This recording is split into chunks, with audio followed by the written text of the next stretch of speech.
Capitol. The New York Post reporting today that Assembly Speaker Sheldon Silver escaped a coup attempt when he was re-elected Speaker last week.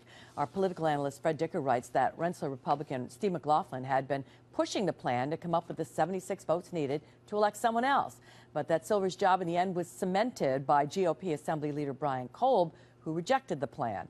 Silver is under investigation right now, as I'm sure you know, by the U.S. Attorney for failing to disclose outside business interests as required by law. And Fred joins us now live from Albany to talk more about this. And Fred, it's an interesting story that Sheldon's Speaker, who's been somewhat of an institution in the Assembly, there's been apparently this effort underway for a couple of years now to oust him.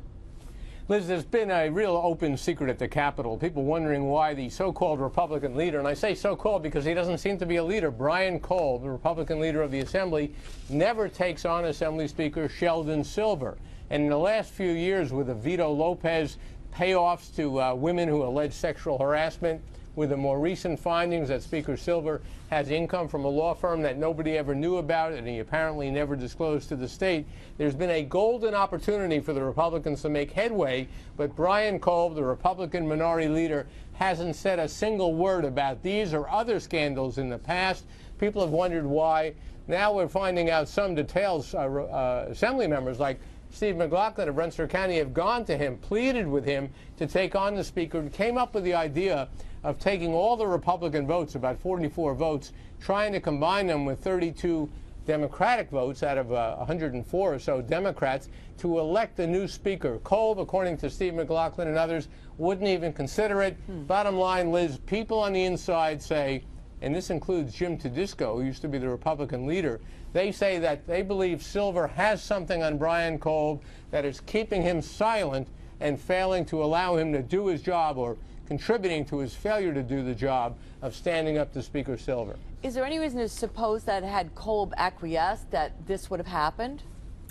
Yes, it would have taken some time. You couldn't do it in a matter of a few weeks, but there's many reasons out there, including the scandals I mentioned and the tensions between Governor Cuomo and Speaker Silver that would lead people on the inside to believe that it could be possible to oust the Speaker if the governor threw his weight behind such an effort. With the Republican votes combined with just 32 Democratic votes, you could elect a different Speaker.